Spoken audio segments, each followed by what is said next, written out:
Brace for impact. I don't know how to swim! I don't know how to swim! Come back! Wilson! I'm sorry! I'm sorry, Wilson! Are you crying? No. Are you crying? Are you crying? Can I borrow $5? Life was like a box of chocolates. You never know what you're gonna get. There's no crying! There's no crying in baseball! How about some coffee or, you know, drinks or dinner or a movie? For as long as we both shall live. We have 10 hours till the deadline, so we dig in. This can't be this. The fleur-de-lis. The truth is, I knew it was you. Now, maybe I didn't get the cuffs on you, but I knew. You said this was just business. Is this business?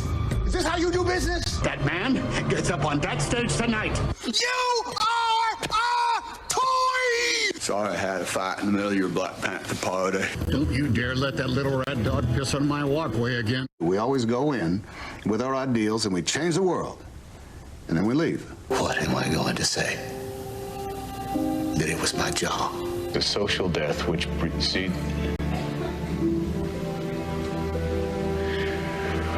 precedes the actual physical one. I just know that every man I kill, the farther away from home I feel. She looks like my third grade teacher. I hated my third grade teacher. Wait a minute. She is my third grade teacher. This is the Polar Express! I'm David Pumpkins. I'm Rick Martin. Oh, Walt, man, you gotta call me Walt. Mr. Dizzy was my old man, isn't that right, Don? It may not be Miller time, but it is vanilla time. Shimmy, shimmy, cocoa butter, shimmy, shimmy, rock. I met a girlfriend, a Tuscan. She said a Tuscan, a biscuit.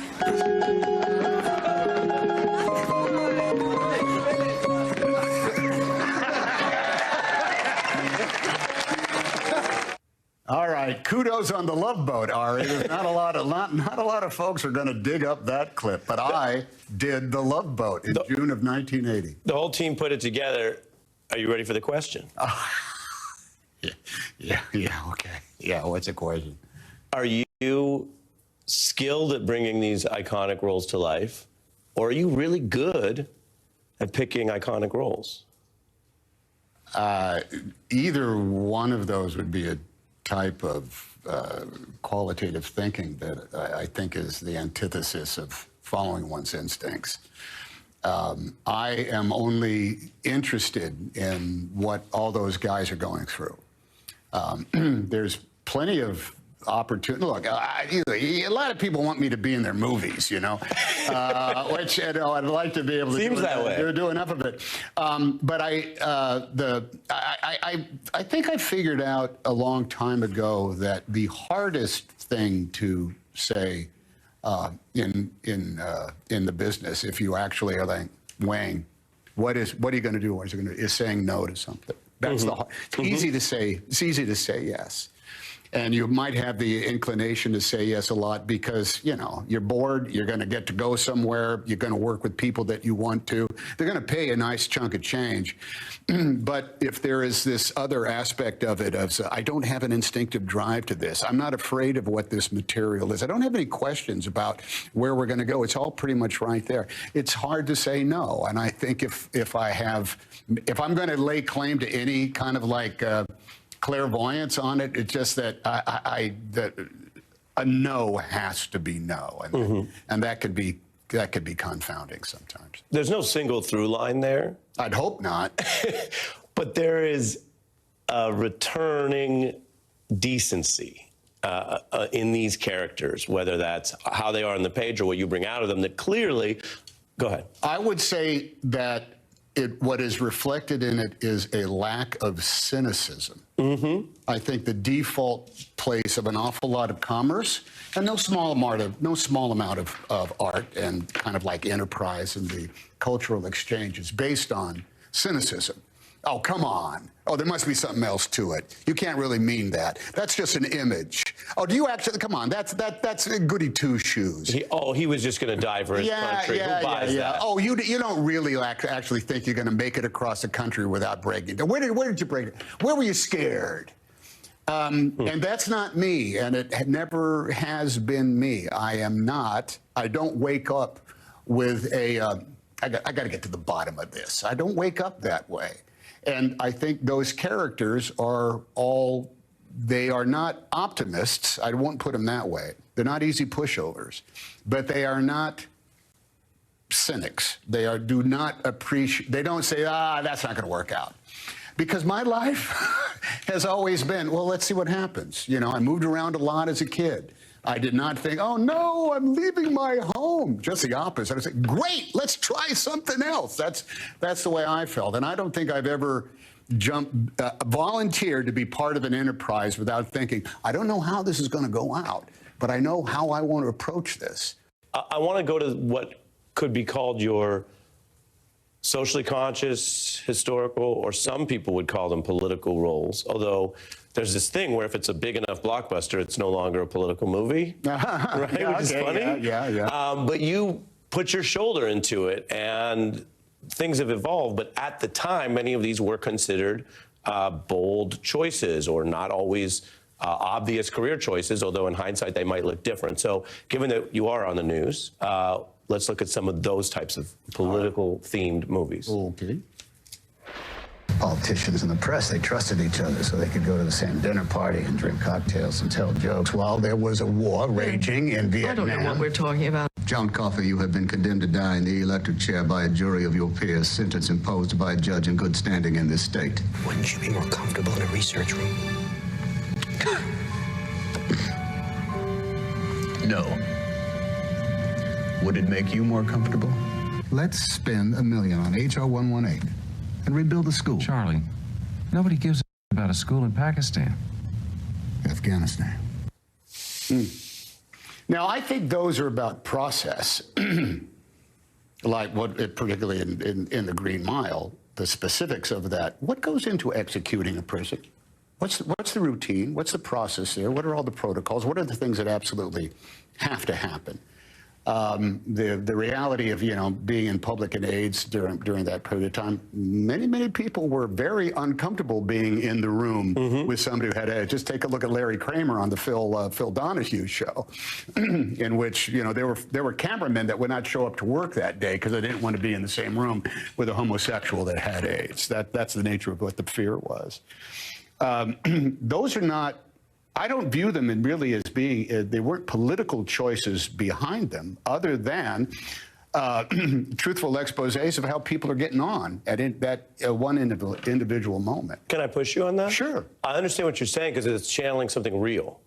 But several of those films, especially when we look at how many times you've taken whatever you want to call it, the Tom Hanks of it, or what some people call the star power, you've put it to help us understand that character who was marginalized at that time, or the lawyer who's being attacked because he is representing the unpopular accused. We were just talking about that walking in. Are those not, in some sense, also values choices, if not political? I will say that they only are political choices in that, let's be transparent about what this is. There's not an editorial bent on trying to change anybody's mind. There's no saying, you're wrong and I'm right, and you better figure that out. Actually, trying to take the passion out of it and making a dispassionate examination of what it is. If you've been fired from a job for one reason and one reason only, that you have AIDS, is that a right or a wrong thing to happen? That's it. So let's discuss whether that is right and what is wrong. All of the other types of stuff you go, like, for example, I mean, even on Captain Phillips, the reality is there's all these kind of like economic factors that go into the reasons that guys from Somalia are willing to go off and kill people and try to take over the boats because they're starving to death. Now, right, wrong, no. Let's just understand that this is the confines in which we are all trying to get by. Yeah, but does that empathy itself involve some worldview?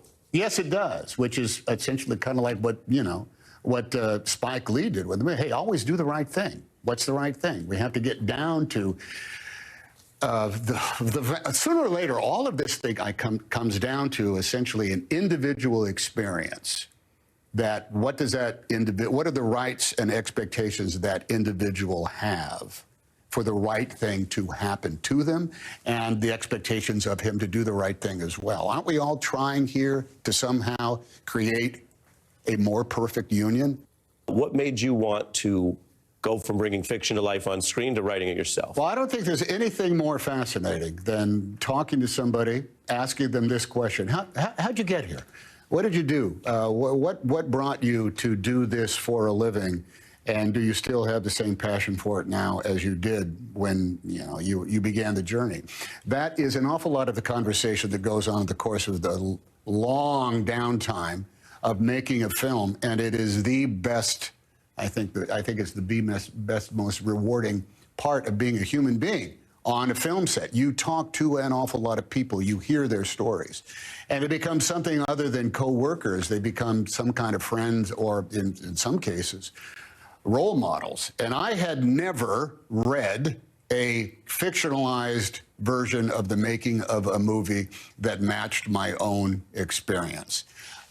And when the time came to think, I felt as though as a writer, I wanted to write a novel. The question is, well, what would it be? And the challenge I laid out for it was, if the reader has some understanding of just how nearly impossible it is to get a movie made, then I would have succeeded with my endeavors. Tom Hanks, thank you so much. The debut novel is the making of another motion picture masterpiece. It's excellent. It's out now. Thank you, Ari. Fun to spend time with Tom Hanks. Next on this EGOT edition of The Beat, we turn to Lin-Manuel Miranda and his political theater, and later Oscar winner Michelle Yeoh. And finally, when we get there, I promise it's worth it, the one and only Erykah Badu, also tonight on our holiday show.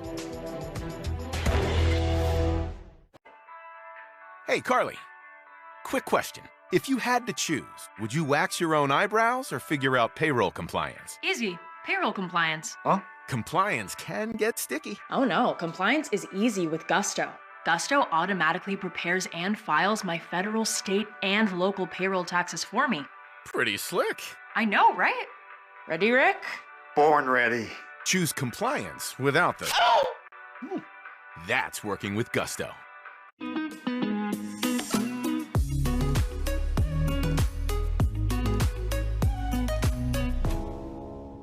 First and foremost, we always want to be consumer-centric. There's nothing worse than having a piece of advertising or content delivered to you that just feels inauthentic, that you can tell immediately that it wasn't something that was created with the consumer in mind.